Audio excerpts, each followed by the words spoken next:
Hello बच्चों, welcome to my channel Manpreet tutorial of physics.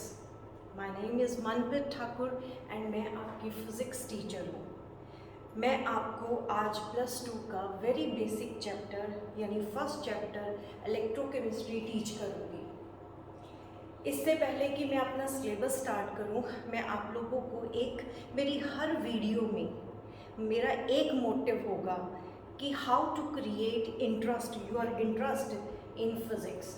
आप लोगों का इंटरेस्ट कैसे क्रिएट करूं मैं फिज़िक्स में, वो मेरा एक मोटिव होगा मेरी हर वीडियो में। और मेरी हर वीडियो में एक सीख होगी आप लोगों के लिए। प्लीज़ अप्लाई दैट जो मैं आप लोगों को टीच करूँगी अपनी लाइफ में and you will get the success.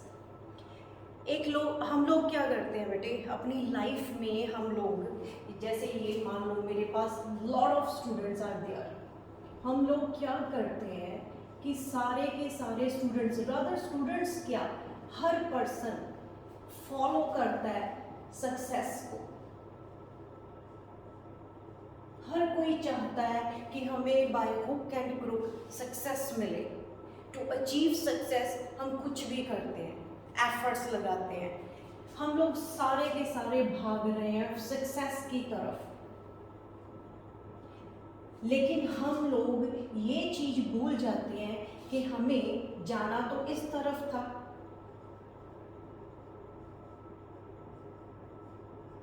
हमें जाना बेटे इस तरफ था। Firstly you have to gain the knowledge. अगर आप नॉलेज गेन करोगे तो सक्सेस आपके पास अपने आप ही आ जाएगी। ट्रस्ट मी, अगर आप नॉलेज गेन करोगे, कमांड अपनी किसी सब्जेक्ट में बनाओगे या फिजिक्स में बनाओगे तो सक्सेस आपको अपने आप ही मिल जाएगी। तो वर्क ऑन नॉलेज। जो भी मैं टीच करूँगी उस पर पूरा एफर्ट्स लगाना, हार्ड वर्क करना। लाइफ की जो डायरेक्शन है, ये जो डायरेक्शन हम गलत डायरेक्शन में अपनी लाइफ को प्रोसीड कर रहे हैं, तो मेरे कहने का मतलब ये हुआ कि firstly correct your direction of life and then proceed, right. अब सबसे पहला टॉपिक जो मैं आप लोगों के साथ डिस्कस करने जा रही हूँ इस चैप्टर का, electrostatic. What do you mean by electrostatic? Firstly, हम इसका मतलब तो समझे, मतलब क्या है इसका। Electro means charge and static means rest. तो इस चैप्टर में हमने क्या क्या पढ़ना है? हमने पढ़ना है फोर्स बिटवीन चार्जेस। दो चार्जेस में फोर्स, लेकिन वो कहाँ पे होने चाहिए? एट रेस्ट होने चाहिए। सेकंड हम पढ़ेंगे electric field. Electric field of a charge, वो भी कहाँ पे होना चाहिए? At rest. और थर्ड हम पढ़ेंगे potential of a charge at rest. ठीक, मतलब हमने इस चैप्टर में इलेक्ट्रोस्टैटिक का मतलब क्या है, चार्ज जो रेस्ट पे है। स्टडी करो उस चार्ज को रेस्ट पे है, क्योंकि अगर चार्ज मोशन पे हो जाए तो ये फॉर्मूले नहीं लगेंगे, वो इलेक्ट्रोस्टैटिक नहीं, वो इलेक्ट्रोडायनेमिक्स कहलाएगी, अनदर ब्रांच ऑफ फिजिक्स हो जाएगी। तो अभी हमने सिर्फ फोर्स बिटवीन टू चार्जेस करेंगे तो वो भी रेस्ट पे होने चाहिए।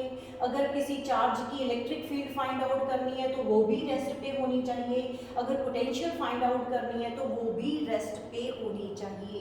इस चैप्टर में हमने ये पढ़ना, राइट। अब पहला जो स्टेप है इस चैप्टर का, वो मैं आप लोगों को समझाऊंगी। What do you mean by charge? Charge होता क्या है?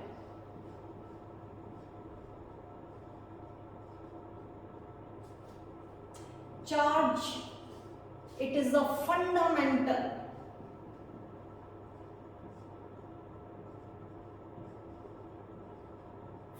Fundamental property.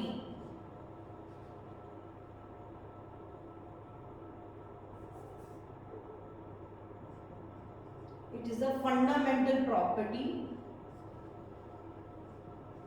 Of a matter, किसके जैसे, लाइक मास। अगर आपने पहले कभी पढ़ा हो मास क्या है, mass is a fundamental property जो कहीं से डिराइव नहीं होती। इसी तरह like mass, charge is also a fundamental property जो कहीं से डिराइव नहीं होती। हमारे पास 3 एलिमेंट्री पार्टिकल्स होते हैं, 3 एलिमेंट्री पार्टिकल्स। कौन कौन से? Number 1 electron, number 2 protons, number 3 neutrons. ये आप लोगों को सबको आता होगा, इलेक्ट्रॉन्स, प्रोटॉन्स, न्यूट्रॉन्स, छोटी क्लासेस से पढ़ते आ रहे हैं। लेकिन अब क्या लर्न करना है आपको, इलेक्ट्रॉन के ऊपर चार्ज कितना है, 1.6 × 10⁻⁻19 कूलम। एंड प्रोटॉन पे कितना, सेम चार्ज प्रोटॉन पे भी होता है, लेकिन ये वाला नेगेटिव और ये वाला पॉजिटिव होगा। न्यूट्रॉन पे चार्ज 0 होगा, नाम से ही क्लियर है, न्यूट्रॉन यानी न्यूट्रल, 0 चार्ज। अब ये चार्ज हुआ तो इनका प्लीज मास भी लर्न करो। इलेक्ट्रॉन का मास होता है 9.1 × 10⁻31 kg, इसका 1.672 × 10⁻28 kg, एंड न्यूट्रॉन का 1.6749 × 10⁻28 kg।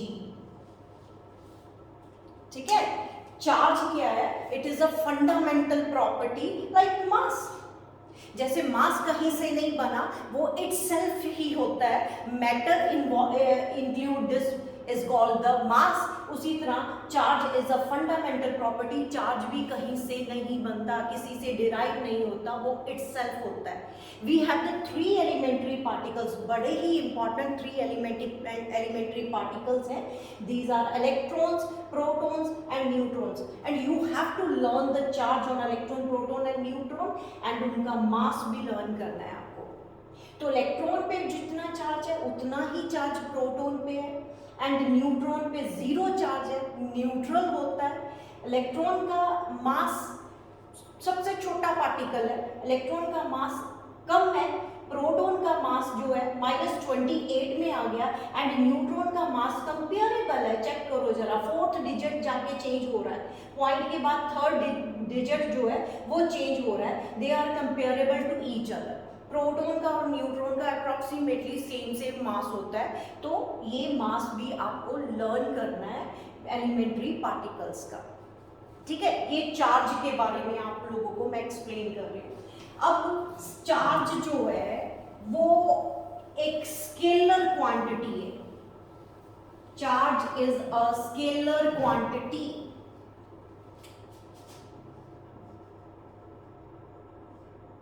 Is a scalar।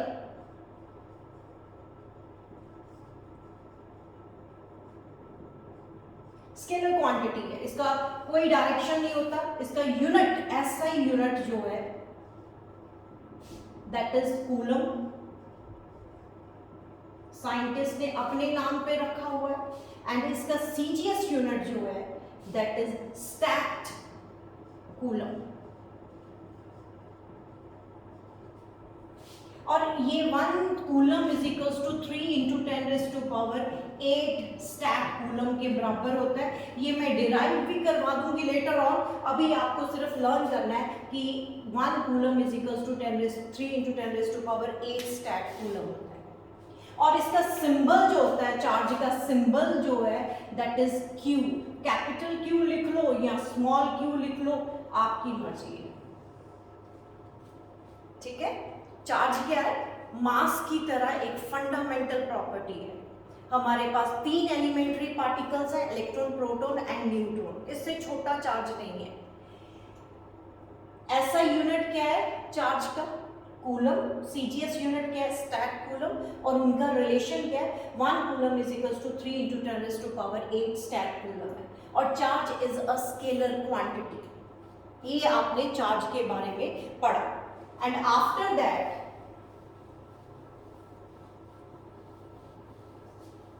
ये बेसिक थिंग्स थी, बेसिक चार्ज के बारे में हमने पढ़ना था।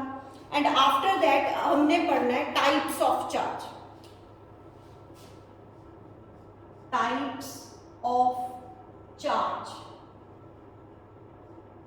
टाइप्स ऑफ चार्ज का मतलब क्या है बेटे? दो ही तो टाइप है, वो तो सबको पता है, एक पॉजिटिव और नेगेटिव। तो इसमें कौन सी बड़ी बात थी? नेगेटिव और पॉजिटिव ये तो सबको पता है, लेकिन पॉजिटिव चार्ज क्यों आता है? बिकॉज ऑफ एक्सेस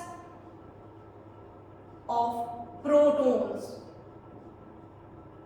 जब प्रोटॉन्स ज्यादा है तो पॉजिटिव चार्ज आएगा, ये because of excess of electrons. Electron के ऊपर नेगेटिव चार्ज होता है, अगर एक्सेस ऑफ इलेक्ट्रॉन हो तो नेगेटिव चार्ज होगा बॉडी पे, अगर एक्सेस ऑफ प्रोटॉन्स हो तो पॉजिटिव चार्ज होगा।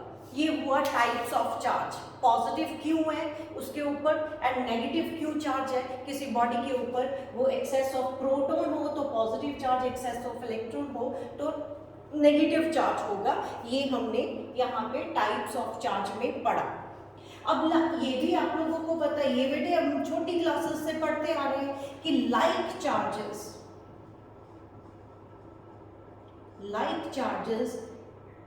जैसे कि like charges repel each other. मतलब क्या हुआ? जैसे लाइक चार्जेस का क्या मतलब हुआ? या तो पॉजिटिव, दूसरा भी पॉजिटिव होना चाहिए, या फिर दोनों नेगेटिव होने चाहिए। तो ये क्या करेंगे? They will repel each other. Like charges always repel each other and unlike charges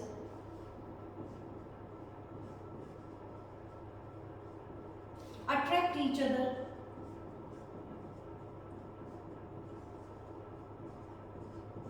ठीक है, ये वेरी बेसिक चैप्टर है, तो आज की लेक्चर में तो यही सब कुछ होगा। लाइक चार्जेस मतलब दोनों पॉजिटिव होंगे या फिर दोनों नेगेटिव होंगे, they will repel each other. And unlike charges मतलब जैसे कि एक पॉजिटिव हुआ एंड दूसरा नेगेटिव हुआ, तो वो क्या करेंगे? एक दूसरे को अट्रैक्ट करेंगे। Unlike charges attract each other, right? Okay बेटे, इरेज कर दो। ओके, अब हमने वैसे तो मेथड्स ऑफ चार्जिंग मैंने एक्सप्लेन करना है, लेकिन वो एक्सप्लेन करने से पहले मैं आप लोगों को बताना चाहती हूँ कि ये जो मैटर होता है वो कितनी कैटेगरीज का होता है। आप लोगों ने ये तो सुना होगा कि इंसुलेटर्स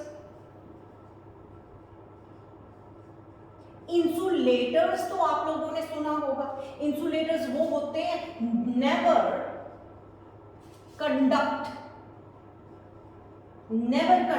कभी भी उनमें से इलेक्ट्रिसिटी पास नहीं होती।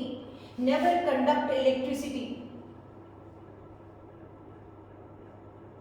क्यों नहीं करते बेटे नेवर कंडक्ट इलेक्ट्रिसिटी? क्योंकि इंसुलेटर्स में फ्री इलेक्ट्रॉन्स नहीं होते कि वो ड्रिफ्ट कर सके, फ्लो कर सके। क्योंकि हम इलेक्ट्रिसिटी कब बोलते हैं? इलेक्ट्रिसिटी तब बोलते हैं when there is a flow of electrons. तो इसके पास, इंसुलेटर के पास फ्री इलेक्ट्रॉन्स नहीं है जो किसी पर्टिकुलर डायरेक्शन में ड्रिफ्ट हो सके, तो इसलिए ये कभी भी कंडक्ट नहीं करेगा इलेक्ट्रिसिटी। फॉर एग्जाम्पल वुड ले लो, वुड कभी कंडक्ट नहीं करता। वुड ले सकते हो, प्लास्टिक नहीं कंडक्ट करता। वैक्स ले सकते हो, ये सब इंसुलेटर्स की तरह बिहेव करते हैं। ठीक है, दूसरा conductors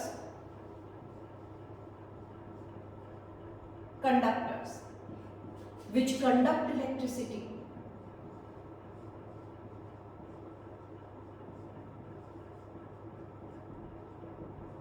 which conduct electricity.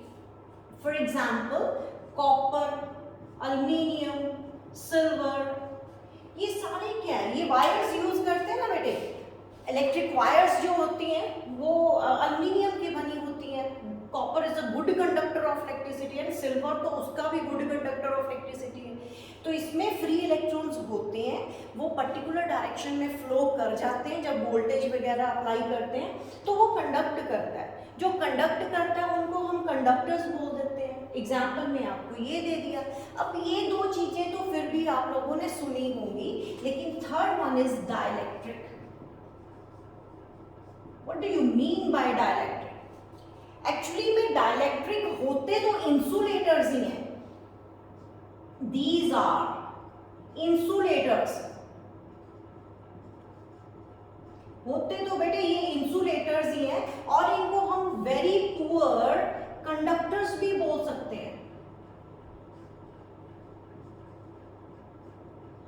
Conductors, ये क्या बात बनी? एक तो हम बोल रहे हैं इंसुलेटर्स, एक बोल रहे हैं poor conductor of electricity, poor conductors भी बोल रहे हैं। ये डाइलेक्ट्रिक ऐसे होते हैं जब इन पे, मान लो ये मेरे पास कोई डाइलेक्ट्रिक स्लैब है, जब इसको किसी इलेक्ट्रिक फील्ड में हम रख दें, जैसे ये पॉजिटिव प्लेट है एंड ये नेगेटिव प्लेट है, तो इसमें पोलराइजेशन टेक्स प्लेस कर जाती है। मतलब नेगेटिव की तरफ पॉजिटिव की तरफ नेगेटिव अकोमुलेट कर जाता है और नेगेटिव की तरफ पॉजिटिव, ये पोलराइजेशन हो जाता है। मतलब कह सकते हो when we apply the electric field across the dielectric, polarization takes place. I write here, when an electric field is applied, when an electric field is applied across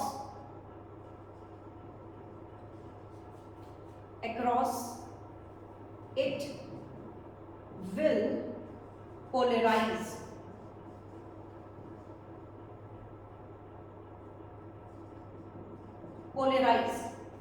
polarise का मतलब क्या हुआ? पोलराइजेशन का मतलब क्या हुआ? ये मैं डिटेल में समझाऊंगी ना आपको, थोड़ा सा आइडिया दे देती हूँ। जब इलेक्ट्रिक फील्ड, आप मान लो ये मेरे पास एटम है, कोई भी एटम, उसका पॉजिटिव साइन न्यूक्लियस के अंदर एंड इलेक्ट्रॉन्स ये ऐसे, तो जब अगर मैं इलेक्ट्रिक फील्ड अप्लाई कर दूं तो ये एटम ऐसे नहीं रहता, वो पोलराइज हो जाता है। एक तरफ नेगेटिव चार्ज एंड एक तरफ पॉजिटिव आ जाता है। नेगेटिव किस तरफ? जिस तरफ पॉजिटिव प्लेट हो, एंड पॉजिटिव किस तरफ? जिस तरफ नेगेटिव प्लेट हो। इलोंगेटेड हो जाता है एटम, जो गोल था वो इलोंगेटेड हो जाता है, उसको हम बोलते हैं पोलराइज हो गया, तो वो पोलराइजेशन हो जाती है।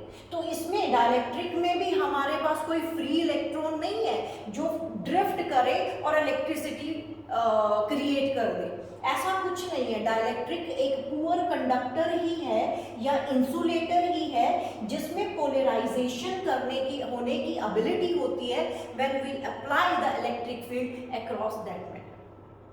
ठीक, ये insulator, conductor and dielectric, 3 categories of matter. अब इस पे वर्क करेंगे हम।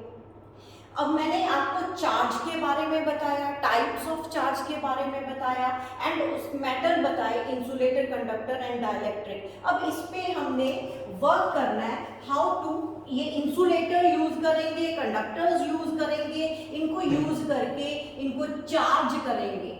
तो कहने का मतलब मेरा नेक्स्ट जो टॉपिक है that is how to create the charge on uncharged body. We have the methods of charging, methods of charging।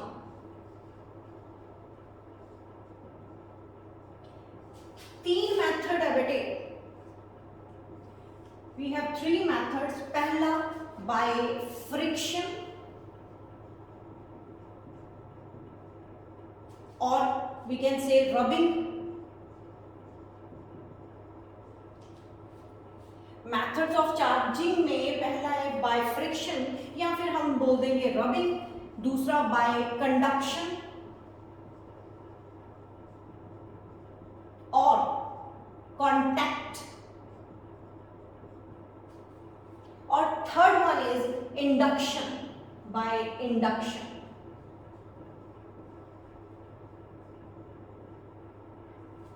ठीक, हमने क्या करना है, अनचार्ज्ड बॉडी पे चार्ज क्रिएट करना है। वो चार्ज क्रिएट करने के हमारे पास 3 मेथड्स हैं, बाय फ्रिक्शन जिसको हम रबिंग बोलते हैं, बाय कंडक्शन जो कांटेक्ट करने से होगा, बाय इंडक्शन जो दूर दूर से भी हो जाएगा। तो तीनों मेथड से हमने चार्ज ही क्रिएट करना है। I will explain one by one. सबसे पहले हम फ्रिक्शन की बात करते हैं। फ्रिक्शन वाला जो है वो तो छोटे बच्चे भी गेम्स करते हैं। जैसे एक मैं एग्जांपल देती हूँ, फ्रिक्शन जैसे रबिंग करते हैं, रबिंग करने से होगा क्या, एक बॉडी के इलेक्ट्रॉन्स दूसरी बॉडी में ट्रांसफर कर जाते हैं। अब फिर वो जब ट्रांसफर कर जाते हैं दोनों के ऊपर ऑपोजिट चार्ज आ जाता है, इस पे पॉजिटिव चार्ज, इस पे negative charge, they will attract each other, क्योंकि हमने पढ़ा है opposite charges attract each other, unlike charges attract each other. अब फ्रिक्शन से हुआ क्या, अब बस कंसेप्ट को समझना, फ्रिक्शन में कि ऐसा क्या हो गया कि चार्जिंग क्रिएट हो गई और अट्रैक्ट करना शुरू कर दिया। एक एग्जांपल देती हूँ मैं, जैसे आजकल के दिनों में भी ड्राई डेज जो है उनके केस में भी हम आजकल के दिनों में भी क्या हो रहा है, अगर आप कॉम्ब करते हो तो ड्राई हेयर्स अट्रैक्ट होते हैं उनकी तरफ। क्यों होते हैं, क्योंकि वो चार्ज हो चुके हैं। कैसे चार्ज हुए, फ्रिक्शन के कारण चार्ज हुए, फ्रिक्शन के कारण चार्ज हो जाते हैं। घर में आप एक एक्सपेरिमेंट करना बेटे, बैलून ले लो, उसको फुला के बैलून को क्या करो, किसी टॉवल के साथ कर दो, चाहे टॉवल के साथ उसको रब करो एंड उसके बाद आप ना कहीं वॉल पे चिपका दो, चाहे आप देखोगे वो चिपक जाएगा उसके साथ।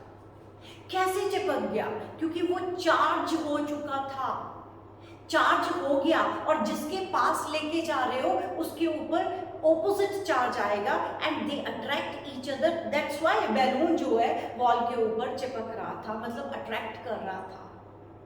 दैट्स व्हाई हेयर्स जो हैं, ड्राई हेयर्स जो हैं, प्लास्टिक की जो कॉम्ब है उसकी तरफ अट्रैक्ट हो रहे हैं। बहुत सारी लॉट ऑफ एग्जांपल्स है जो हम डेली लाइफ में ऑब्जर्व करते हैं ये।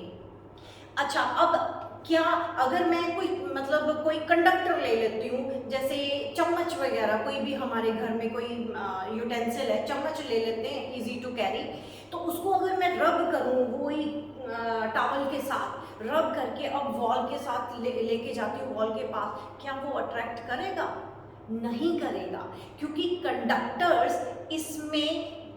कंडक्टर्स ये जो रबिंग वाला केस है, it is strictly applicable on insulators. Friction के केस में only for insulators. Point to be noted, point to be noted बेटे, फ्रिक्शन के केस में आपको, रबिंग के केस में इंसुलेटर पे ही वर्क होता है। ये दो इंसुलेटर लोगे, उसको रब करोगे एंड दे चार्ज उन पे आ जाएगा, वो अट्रैक्ट करेंगे। अब एक चीज मैं बताती हूँ, ये चार्ज आया ही क्यों आता है और किसके ऊपर पॉजिटिव आएगा और किसके ऊपर नेगेटिव आएगा, वो हमें कैसे पता चलेगा? अब मान लो कोई एक ऑब्जेक्ट को मैंने दूसरी ऑब्जेक्ट के ऊपर रब करा, जब रबिंग करी तो एक बॉडी से दूसरी बॉडी की तरफ इलेक्ट्रॉन्स जो हैं वो मूव करेंगे, ट्रांसफर करेंगे। एक बॉडी, मान लो ये ए बॉडी है, ये बी बॉडी है, ए बॉडी को बी बॉडी के साथ रब करा तो इलेक्ट्रॉन्स ट्रांसफर कर गए बी की तरफ।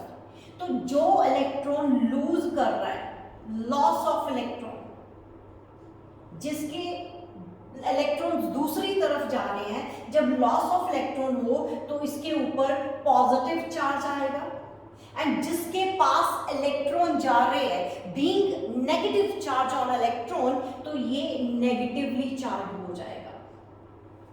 मतलब ये जो बॉडी इलेक्ट्रॉन लूज करती है उसके ऊपर पॉजिटिव चार्ज और जो बॉडी गेन करती है इलेक्ट्रॉन्स उसके ऊपर नेगेटिव चार्ज। अब ये लूज और गेन क्यों हुआ? लॉस ऑफ इलेक्ट्रॉन और गेन ऑफ इलेक्ट्रॉन हो क्यों रहा है और कौन लूज करेगा कौन गेन करेगा, ये वाला सस्पेंस अभी बना हुआ है।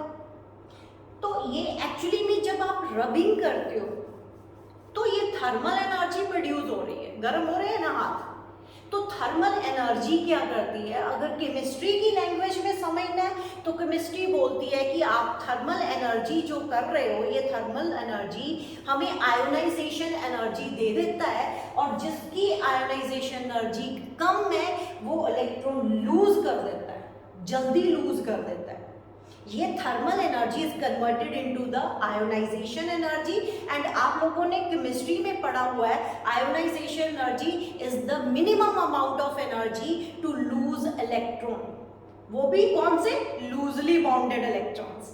लूजली बाउंडेड इलेक्ट्रॉन्स यहाँ से लूज होते हैं एंड दूसरी बॉडी के पास चले जाते हैं, एंड जो बॉडी इलेक्ट्रॉन लूज करती है acquire the positive charge, and जो गेन करती है तो negative charge.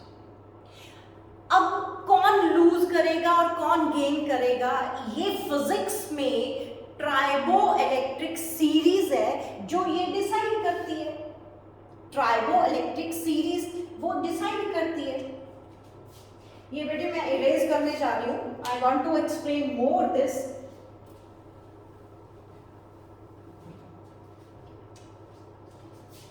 Tribo electric series, triboelectric series जो है ये एक्चुअली में तो बहुत लंबी है, लेकिन मैंने आप लोगों के लिए एक छोटी सी ट्राइबो सीरीज बना दी है जिससे आपका थोड़ा सा हेल्प हो जाएगा। वो क्या है, ट्राइबो सीरीज में सबसे ऊपर ह्यूमन हेयर, पहले नंबर पे मैं ह्यूमन हेयर रखने जा रही हूं, और दूसरे नंबर पे फर या फिर वूलन क्लॉथ, तीसरे नंबर पे पेपर, चौथे नंबर पे ग्लास, कॉटन, ग्लास, इसके बाद cotton, and after that silk, ebonite rod, cotton, silk, ebonite rod, उसके बाद वैक्स, एंड लास्ट में कॉम या फिर इसको हम बोलेंगे प्लास्टिक, या फिर इसको बोलेंगे प्लास्टिक। हम जस्ट सी वांट टू सी के नीचे दिख रहा है कि नहीं, ओके दिख रहा है। ओके बेटे ये मेरी ट्राइबो सीरीज है, it is a tribo series जिसमें पहले नंबर पे मैंने ह्यूमन हेयर रखा, फिर उसके बाद फर या woollen cloth, paper, glass, cotton, silk, ebonite rod, wax and com plastic. अब ये जो कॉटन है उसको हम 0 पे रखते हैं, और ऊपर वाले जो है वो पॉजिटिव एंड नीचे वाले जो है वो नेगेटिव। कहने का मतलब क्या हुआ, जो ऊपर वाले हैं उनकी दे हैव टेंडेंसी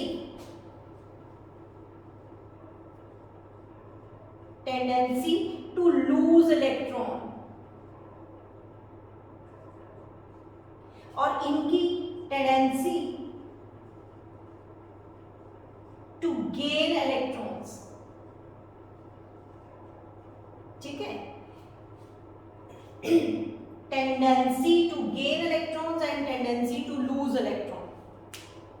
ये आपकी हेल्प कर देगी बेटे कि कौन सा मटेरियल है जो इलेक्ट्रॉन लूज करेगा और कौन सा मटेरियल है जो गेन करेगा। तो मैंने मोस्टली क्या कर दिया कि ये ऊपर वाले जो पोर्शन में, ऊपर पोर्शन कॉटन के ऊपर जो है they have the tendency to lose electron, and नीचे वाले जो है they have tendency to gain electron. लेकिन आपको कैसे जजमेंट लगानी है, फॉर एग्जाम्पल मैं 2 चूज करती हूँ यहाँ पे, मान लो मैंने एक ग्लास चूज करा, एक फर चूज करा, जो कि मैंने 0 के ऊपर ही रखे हुए हैं। Try to understand now. Glass rod को जब फर के साथ या वूलन क्लॉथ से रब करते हैं तो ऊपर वाला जो है, इस ट्राइबो सीरीज में ऊपर जो लिखा हुआ है उसके ऊपर पॉजिटिव चार्ज आएगा एंड नीचे वाले के ऊपर नेगेटिव चार्ज आएगा। कहने का मतलब ये हुआ कि अगर, आई एम सॉरी बाद में मैं फिर दोबारा लिख दूंगी, पहले अभी ये लिखते हैं कहने का मतलब ये हुआ, व्हेन एग्जाम्पल में डाल देना बेटे ये, when glass rod is rubbed with, when glass rod is rubbed with fur,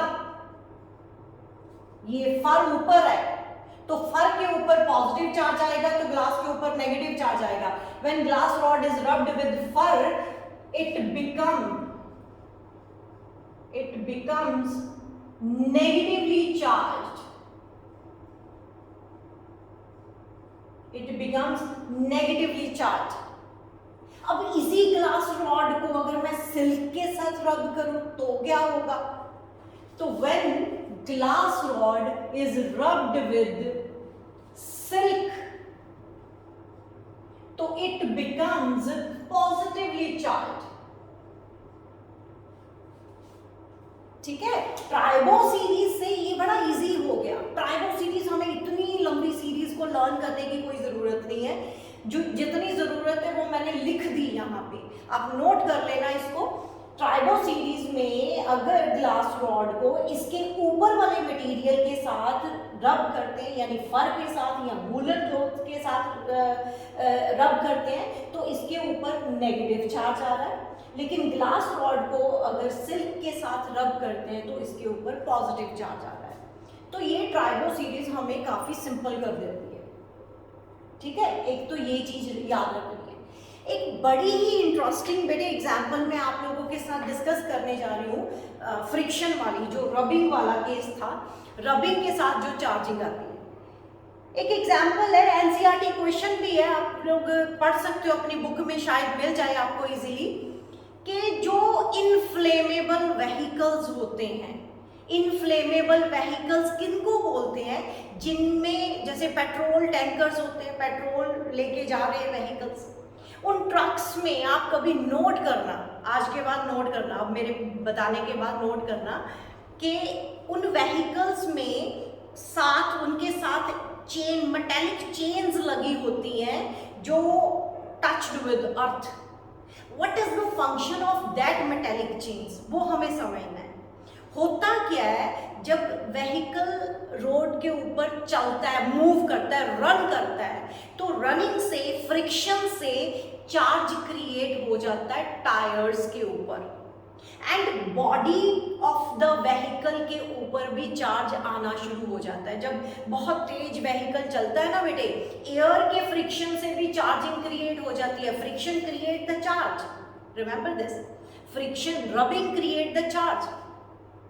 होता क्या है, अगर टायर्स के ऊपर चार्ज आया तो होपफुली वो व्हीकल की बॉडी के ऊपर भी चार्ज अकमुलेट हो जाएगा।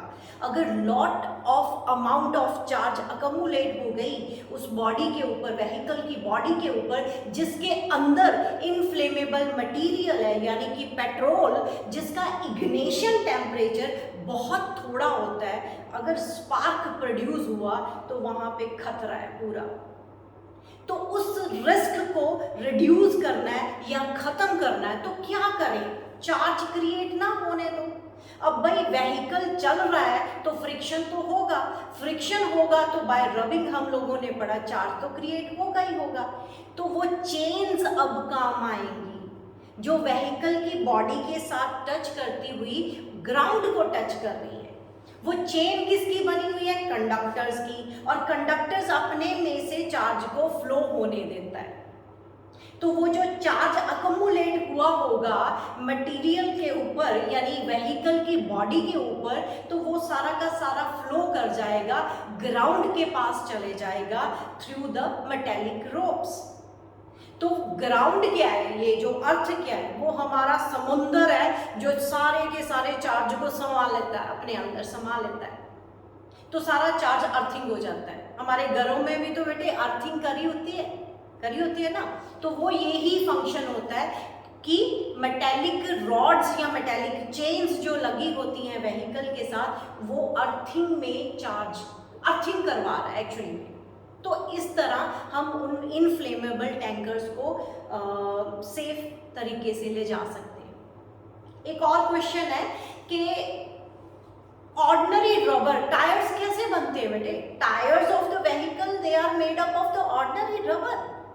ऑर्डिनरी रबर जो है वो एक इंसुलेटर है, तो इंसुलेटर पे फ्रिक्शन वाला काम बहुत करता है। फ्रिक्शन बाय रबिंग, तो बाय रबिंग चार्ज अगर क्रिएट होता है तो वो तो इंसुलेटर के ऊपर होता है, तो इसका मतलब टायर्स के ऊपर तो फ्रिक्शन के कारण चार्ज बहुत जल्दी क्रिएट होगा। लेकिन एयरक्राफ्ट्स जो होते हैं, एयरक्राफ्ट लैंडिंग जब होती है तो वो टायर्स जब रोड पे चलते हैं, फ्रिक्शन क्रिएट होने के कारण वहां पे भी चार्ज क्रिएट हो जाता है। लेकिन आजकल क्या हो रहा है, जो टायर्स पहले ऑर्डिनरी रबर के बने होते थे, आजकल क्या करते हैं, उनको कुछ कंडक्टिंग बनाने के लिए मटेरियल यूज करते हैं। टायर्स को कंडक्टिंग बनाते हैं सो दैट कि अगर चार्ज फ्रिक्शन के द्वारा क्रिएट हुआ है तो साथ साथ में वो ग्राउंड भी होता जाए, ग्राउंड पे चले जाए। कंडक्टर अगर बना दिया तो वो अपने थ्रू से, अपने बीच में से कंडक्ट करवा देगा चार्ज को और अर्थिंग हो जाएगी। ये दो एग्जाम्पल है जो मैंने आप लोगों के साथ डिस्कस करी फ्रिक्शन के कारण जो चार्ज क्रिएट होता है उसकी। अब हम करेंगे कंडक्शन। कंडक्शन में क्या होता है, सेकेंड मेथड जो है, ये इरेज कर दो बेटे।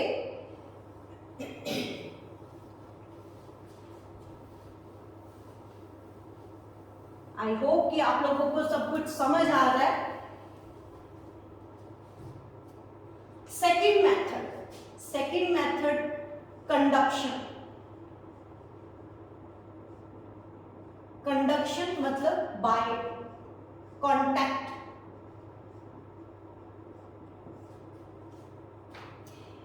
ये वाला जो प्रोसेस है, इट चार्ज uncharged body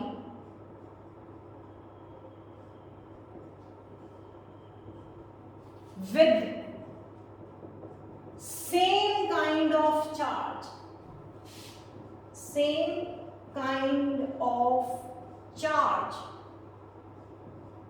क्या मतलब हुआ इसका?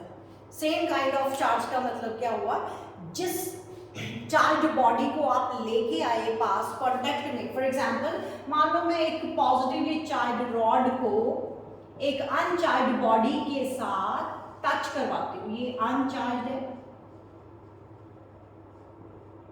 ये पॉजिटिवली चार्ज है। जब इसको टच करवाते हैं तो ये पॉजिटिव चार्ज इसमें चले जाएगा, इलेक्ट्रॉन्स इस तरफ आ जाते हैं। फिलहाल आपको मैं कंफ्यूजन क्रिएट नहीं करना चाहती, बस इतना याद रखो अगर पॉजिटिव चार्ज इसके साथ टच करा तो इसमें भी पॉजिटिव चार्ज आ जाएगा, तो वो पॉजिटिव चार्ज इसमें भी आ जाएगा। एंड बाद में जब आप सेपरेट करोगे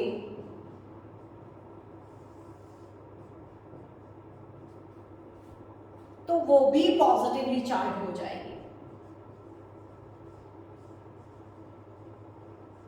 कहने का मतलब क्या हुआ, सेम काइंड ऑफ चार्ज इस अनचार्ज बॉडी को मिला। अगर पॉजिटिव है तो पॉजिटिव मिलेगा, अगर नेगेटिव टच करवाते तो नेगेटिव हो जाना था। तो दैट्स व्हाई मैंने यहां पे लिखा सेम काइंड ऑफ चार्ज। लेकिन इसमें एक नोट करने वाली बात है, पहले मैंने रॉड के ऊपर यहाँ पे देखो काउंट करो तो 5 पॉजिटिव चार्ज बनाए हुए हैं, तो बाद में अगर मैंने देखा अगर सेपरेट कर देते हैं तो हम थोड़े बना रहे हैं। तो कहने का मतलब there is some loss of charge. इस कंडक्शन मेथड से जो रॉड आप पास लेके आए थे, देयर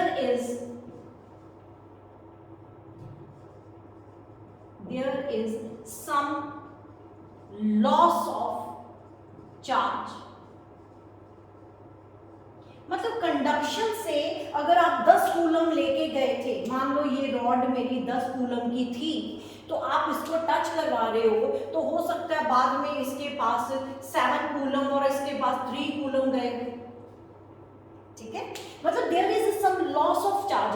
जो पॉजिटिवली चार्ज रॉड थी उसने अपना चार्ज दे दिया, उसको जितना भी दिया लेकिन दे दिया, उसका तो लॉस हुआ ना। एक चीज और बात नोट करनी है आप लोगों ने कि ये इक्वल भी हो सकता है, जैसे ये 7 कूलम है वो 3 कूलम है, अगर 10 कूलम था तो इज इट पॉसिबल कि 5 इसको और 5 इसको? ये पॉसिबल सिर्फ उसी की केस में है जब same size, same material and same size, same material and same shape. अगर ये तीन प्रॉपर्टीज हैं, मान लो कैसे, मतलब अगर पहले भी सफियर था, पहले भी जो मटेरियल था वही मटेरियल अब है, साइज, शेप एंड मटेरियल मैंने सेम कर दिया।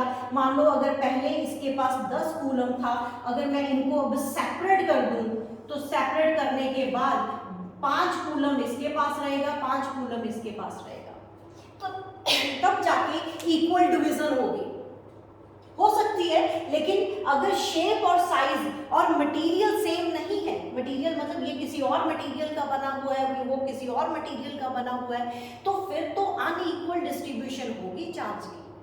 अगर same size, same shape and same material है तो फिर इक्वल डिवीजन हो जाएगी, 5 कूलम उसको मिला, 5 कूलम उसको मिला। तो point to be noted bye conduction, एक तो आपको टच करना है, दूसरा सेम काइंड ऑफ चार्ज मिलेगा, अगर पॉजिटिव चार्ज है तो पॉजिटिव ही मिलेगा, नेगेटिव है तो नेगेटिव ही मिलेगा, and third one distribution unequal होगी, लेकिन इक्वल के केसेस सिर्फ ये वाले हैं कि same size, same material and same shape होनी चाहिए, then you get the equal division between the two bodies. जब आप सेपरेट करते हो तो उसको जैसे पहले 10 था तो अब 5 मिल गया, 5 कूलम 5 कूलम। क्लियर? ओके, मैं इरेज करने जा रही हूं। अभी हमारा थर्ड मेथड सिर्फ बचा। थर्ड मेथड में क्या है? बाय इंडक्शन, वो भी बड़ा इंटरेस्टिंग है। उसमें टच करने की जरूरत नहीं पड़ेगी। कंडक्शन में आपको फिजिकल टच करना था। Third method induction, by induction.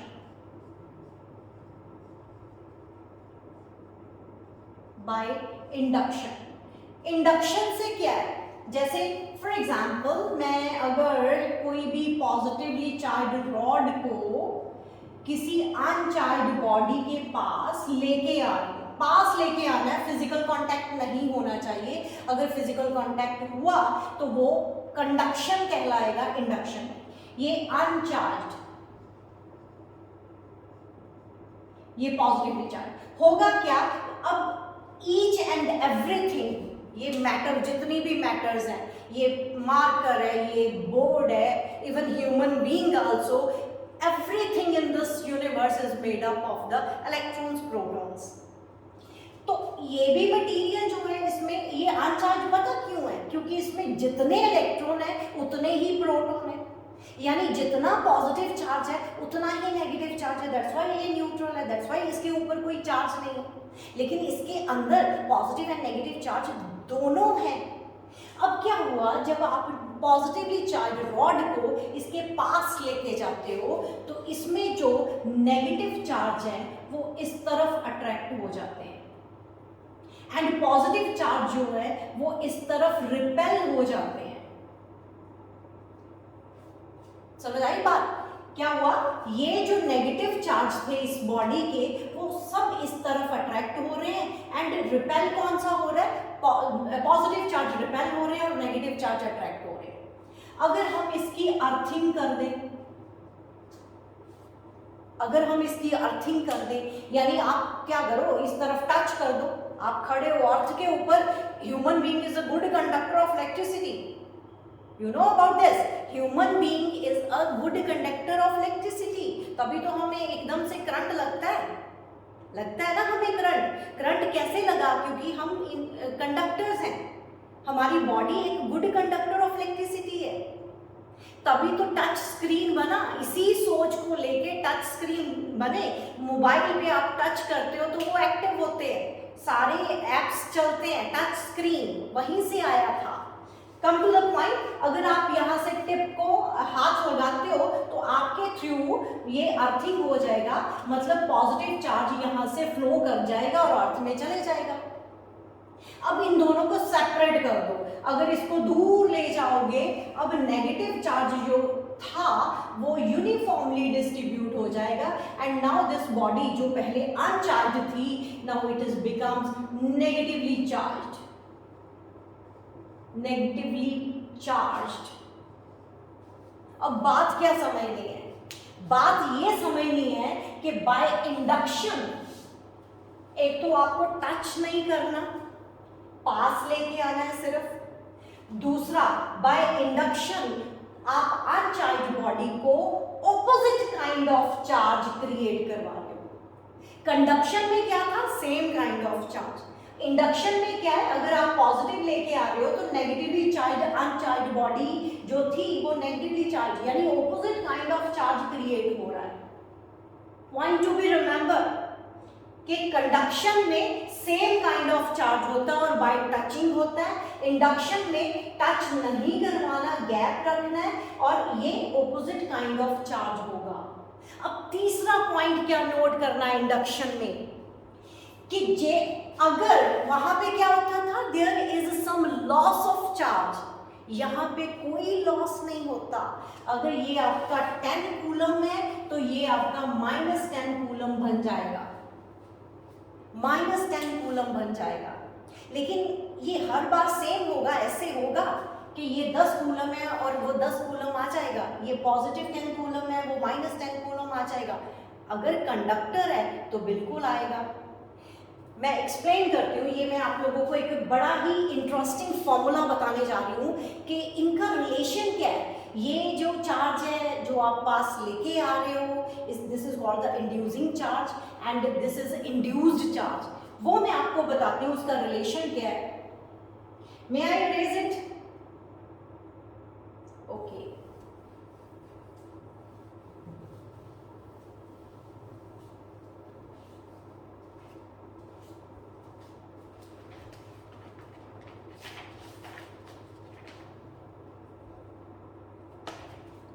Okay बेटे, अगर मान लो मेरे पास ये रॉड है पॉजिटिवली चार्ज एंड मान लो यहाँ पे अनचार्ज बॉडी थी जिसको मैंने चार्ज करवाना था बाय इंडक्शन, उसके पास ही लेके जा रहे हो, तो मुझे ये पता है कि यहाँ पे नेगेटिव चार्ज आ रहा है और यहाँ पे पॉजिटिव चार्ज आ रहा है। ये चीज मैंने अभी आपको बताई, एक्सप्लेन करी, बाय इंडक्शन ये हो रहा है। ठीक, अब इसमें इंड्यूसिंग चार्ज कौन सा है और इंड्यूस्ड चार्ज कौन सा है? इंड्यूसिंग चार्ज, मान लो ये Q था एंड ये इंड्यूस्ड चार्ज, ये दोनों बेटे इंड्यूस कर रहे हैं। इंड्यूस्ड चार्ज, इंड्यूस्ड चार्ज ये Q डैश मान लेते हो। इंड्यूसिंग चार्ज जो इंड्यूस करवा रहा है, इंड्यूस्ड चार्ज जो इंड्यूस हो गया, तो इन दोनों में रिलेशन क्या है? Q डैश यानी induced charge is equals to Q 1 minus 1 upon K। ये बड़ा इंटरेस्टिंग फॉर्मूला है, आपको लर्न करना है कि ये बराबर होगा कि नहीं होगा, वो मैं एक्सप्लेन करने जा रही हूँ। इंड्यूसिंग चार्ज इंड्यूस्ड चार्ज के इक्वल है या नहीं है वो इस फॉर्मूले से पता चलेगा। अब इसमें K क्या है? K is dielectric constant, dielectric constant. For time being इसको एज इट इज लर्न कर लो, क्योंकि आगे आर्टिकल करवाऊंगी तो उसमें डाइलेक्ट्रिक कांस्टेंट की डिटेल आ जाएगी। अभी आपको सिर्फ इतना याद रखना है, for conductors K is equals to infinity होता है। फॉर नॉन कंडक्टर्स K की वैल्यू फाइनाइट होगी, कुछ ना कुछ होगी, कहने का मतलब कंडक्टर्स के केस में डाइलेक्ट्रिक कांस्टेंट की वैल्यू इनफाइनाइट होती है, इंफिनिटी। और अगर 1 अपॉन इंफिनिटी कर दूं तो 1 अपॉन इंफिनिटी 0 होता है। तो यहाँ पे कंडक्टर के केस में यहाँ पे 0 आ गया यानी 1 आ गया। कंडक्टर के केस में Q dash is equals to Q होगा। कहने का मतलब फॉर कंडक्टर्स, कहने का मतलब फॉर कंडक्टर्स क्या हुआ, Q dash is equals to Q। अगर ये 10 कूलम है तो 10 कूलम ही इंड्यूस करेगा। Same kind, opposite kind of charge, अगर ये पॉजिटिव 10 कूलम है तो ये माइनस 10 कूलम इंड्यूस करेगा। लेकिन अगर नॉन कंडक्टर्स है, for non conductors, non conductors के केस में Q डैश का जो मॉड होगा एवरी टाइम लेस देन और इक्वल्स टू Q होगा उसका मॉड। मॉड इसलिए लिख दिया बेटे, पॉजिटिव और नेगेटिव का चक्कर ही नहीं डालना हमने, नेगेटिव्स छोटे होते हैं तो वो हम कंसिडर नहीं करेंगे, दैट्स व्हाई मॉड डाल दिया गया। मतलब नॉन कंडक्टर के केस में K की वैल्यू कुछ ना कुछ तो होगी, तो ये 1 में से कुछ ना कुछ तो माइनस होगा, चाहे थोड़ा हुआ या बहुता हुआ, ये माइनस तो कुछ ना कुछ तो हो रहा है ना, तो इसका मतलब Q डैश जो होगा वो लेस देन Q होगा। ठीक, ये 3 मेथड्स हैं जिससे हमने चार्जिंग क्रिएट करी। चार्जिंग कैसे कैसे, बाय फ्रिक्शन, पहले नंबर पे फ्रिक्शन, दूसरे नंबर पे कंडक्शन एंड तीसरे नंबर पे इंडक्शन। फ्रिक्शन में आप रबिंग करते हो, एक हो गया पॉजिटिव एक हो गया नेगेटिव, वो अट्रैक्ट करेंगे। Transfer of electron takes place friction में। कंडक्शन में आपको टच करना है और अगर ये पॉजिटिवली चार्ज रॉड है तो इसके ऊपर भी पॉजिटिव चार्ज आएगा, लेकिन there is a some loss of charge, right. और थर्ड वन इंडक्शन, वहां पे आपको टच नहीं करना, आपको सिर्फ पास लेके आना है। अगर ये पॉजिटिव है तो ये ऑपोजिट काइंड आएगा, यानी नेगेटिवली चार्ज आएगा, लेकिन there is no any loss of charge. Conduction के केस में कंडक्टर्स हैं तो ये मैंने फॉर्मूला जो दे दिया ये बहुत काम का है। आपको ये देखना होता है कि इंड्यूस्ड चार्ज ज़्यादा है या इंड्यूसिंग चार्ज ज़्यादा है। ज़्यादा तो नहीं होगा, वो कम ही होगा, ज़्यादा से ज़्यादा इक्वल ही होगा। तो अगर तो कंडक्टर्स हैं तो ये दोनों चार्ज इक्वल होंगे, अगर नॉन कंडक्टर्स हैं तो ये वाली कंडीशन यानी वो कम इंड्यूस होगा। ठीक, यहाँ तक एक टॉपिक कंप्लीट हो जाता है। How to create the charge, charge का मतलब मैंने समझाया, कितनी तरह के चार्ज होते हैं। हमारे पास 3 एलिमेंट्री पार्टिकल्स हैं, चार्ज पार्टिकल्स हैं, इलेक्ट्रॉन प्रोटॉन और न्यूट्रॉन। उन पे क्या चार्ज है, कितना मास है, वो मैंने बताया। चार्ज क्रिएट करने के 3 मेथड्स बताए। अब हम करेंगे प्रॉपर्टीज ऑफ चार्ज। इरेज कर दो बेटे।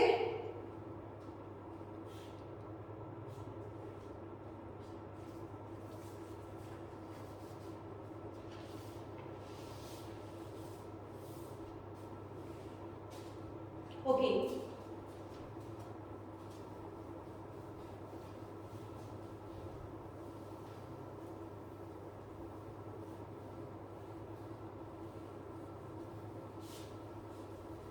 Properties of charge.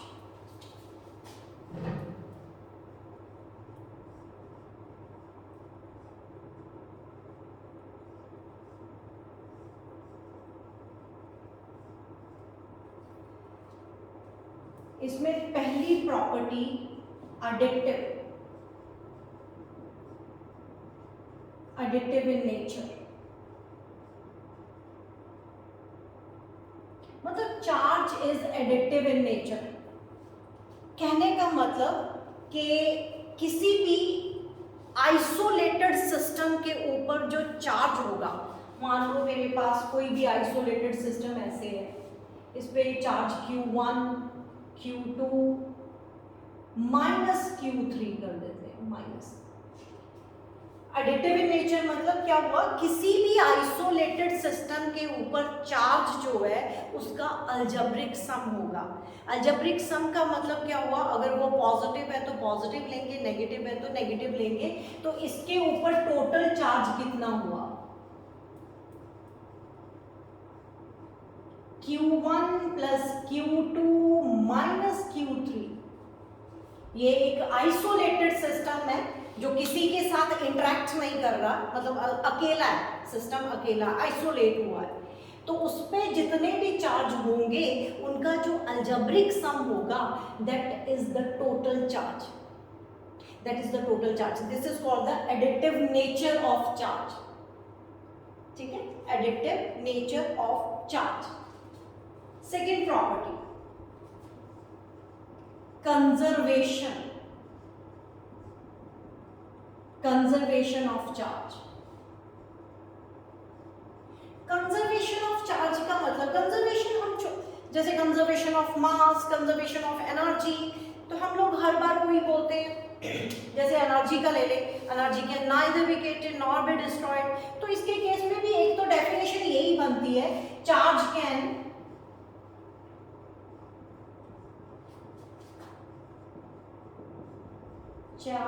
neither be created nor destroyed but transferred। एक बॉडी से दूसरी बॉडी की तरफ ट्रांसफर जरूर हो सकता है, लेकिन ना तो ये क्रिएट होता है ना डिस्ट्रॉय होता है। एक तो ये डेफिनेशन है। एक डेफिनेशन ये है कि टोटल सम होगा ऑफ चार्ज वो हमेशा कांस्टेंट होगा। आइसोलेटेड सिस्टम के ऊपर जो टोटल चार्ज होगा that will also be always be constant. Total charge on a body is always constant। Total charge on a isolated body, isolated या on a body is always constant। एक मैं example देती हूँ। For example मेरे पास ये isolated body है, तो उसके वही एग्जांपल उठा लेते हैं कि हमारे पास एक Q1 मान लो कुछ ले लेते हैं, 10 कूलम चार्ज है, प्लस 10 कूलम, माइनस 5 कूलम और प्लस 15 कूलम। तो नेट टोटल चार्ज इस पे कितना है? टोटल चार्ज चेक करो, ये 20 कूलम है, 20 कूलम। अब मान लो इस बॉडी को इधर उधर घुमाया, शेक करा इसको या अनइवन कर दिया, तो अब इसके ऊपर मान लो ये मेरे पास है प्लस 8 कूलम, यहां पे मान लो 20 कूलम, ठीक है। तो ये Q मुझे बताना है, तो Q किसके इक्वल होगा? तो मुझे इतना पता है यही वो वाली बॉडी है जो पहले शेक करने से पहले इसके ऊपर चार्ज था 20 कूलम। अब कितना है? 20 प्लस 8 हुआ यानी 28, लेकिन Q की वैल्यू कितनी हो जाएगी? -8 कूलम होगी, तभी ये इक्वल होगा ना। तो मेरे कहने का मतलब ये हुआ बिफोर एंड आफ्टर शेकिंग। वैसे तो कुछ और भी कर सकते हैं प्रोसेस हम, जैसे न्यूक्लियर फिशन का एक एग्जांपल ले सकती हूँ मैं, तो लेकिन इस एग्जांपल में क्या करा, एक ही बॉडी है, उसी को मैंने शेक वगैरह करा, तो पहले उसका टोटल चार्ज था 20 एंड आफ्टर दैट एक 8 हो गया, डिस्ट्रीब्यूशन चेंज हो गई, 8 कूलम हो गया, 20 कूलम हो गया, तो बताओ Q पे कितना होगा? तो वो -8 होगा, क्योंकि -8 रखने से ही ये मेरा चार्ज 20 कूलम जो कि इसके इक्वल है उसके इक्वल आना चाहिए, ठीक। ये था कंजर्वेशन ऑफ चार्ज। ओके बेटे, नेक्स्ट जो प्रॉपर्टी है, 3 प्रॉपर्टीज और रहती हैं, एक क्वांटाइजेशन ऑफ चार्ज एंड और भी है, वो मैं एक्सप्लेन इन डिटेल में करना चाहती हूँ। अभी टाइम काफ़ी हो गया हुआ है, मैं वीडियो यहाँ पे बंद करने जा रही हूँ। और पढ़ते रहो, अच्छे से पढ़ो, इंटरेस्ट बनाओ फिजिक्स में, हर कंसेप्ट को समझने की कोशिश करो and all the very best, good luck.